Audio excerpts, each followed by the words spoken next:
Hi friends, welcome to VJR channel. ముందుగా మీ అందరికీ క్రిస్మస్ శుభాకాంక్షలు. క్రిస్మస్ గురించి తెలుసుకుందాం. ప్రపంచవ్యాప్తముగా ఉన్న క్రైస్తవులు ఎంతో పవిత్రముగా క్రిస్మస్ వేడుకలను జరుపుకుంటారు. యేసుక్రీస్తు జన్మదినము సందర్భముగా క్రైస్తవులు జరుపుకునే పండుగ క్రిస్మస్.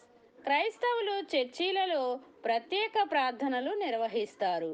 కేకులు కోసి స్వీట్స్ పంచి తమ స్నేహితులు, బంధువులు, కుటుంబ సభ్యులకు శుభాకాంక్షలు చెబుతారు. రోమన్ సామ్రాజ్యములోని నజరేతు అనే పట్టణములో మరియమ్మ అనే యువతికి గాబ్రియల్ అనే దేవదూత కలలో కనబడి కన్యక గర్భవతి అయి కుమారునికి జన్మనిస్తావని చెబుతుంది. ఆ బాలునికి యేసు అని పేరు పెట్టమని చెబుతుంది. మరియమ్మకు యేసేపుతో నిశ్చితార్థం అవుతుంది. దేవదూత చెప్పిన విధముగానే మరియమ్మ ఆమెకు పుట్టే బాలుడు దేవుని కుమారుడు, తనను నమ్మిన ప్రజలందరినీ వాళ్ళ పాపాల నుంచి రక్షిస్తా చెప్తుంది. తరువాత జనాభా లెక్కల ప్రకారం యేసేపు మరియమ్మ స్వగ్రామం అయిన బెత్లెహేముకు వెళ్తారు. అక్కడకు చేరుకునేసరికి ఉండడానికి వసతి దొరకదు. చివరకు పశువుల పాకలో వారికి ఆశ్రయము దొరుకుతుంది.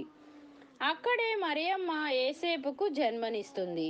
2000 సంవత్సరాల క్రితం డిసెంబర్ 24న అర్ధరాత్రి 12 గంటల తర్వాత యేసుకు జన్మనిస్తుంది.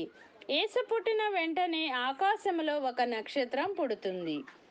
డిసెంబర్ 25న జన్మించడంతో ఆ రోజునే క్రిస్మస్ జరుపుకుంటారని చెబుతారు. క్రిస్మస్కు నెల రోజుల ముందే పండుగ సందడి మొదలవుతుంది. క్రైస్తవులు తమ ఇళ్లను, చర్చిలను అందముగా అలంకరిస్తారు. ప్రతి ఇంటిపై నక్షత్రము వేలాడదీస్తారు. తమ ఇంట్లో క్రిస్మస్ ట్రీ ఏర్పాటు చేస్తారు.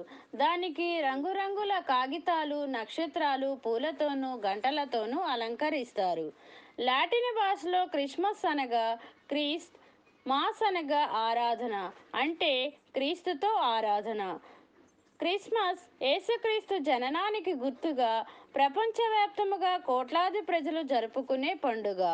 ఎదురుబద్దలతోనూ రంగు కాగితాలతోనూ ఒక పెద్ద నక్షత్రాన్ని తయారు చేసి ఇంటి పైకప్పు మీద వేలాడదీస్తారు. Thank you everyone. లైక్ చేయండి, షేర్ చేయండి, సబ్స్క్రైబ్ చేయండి.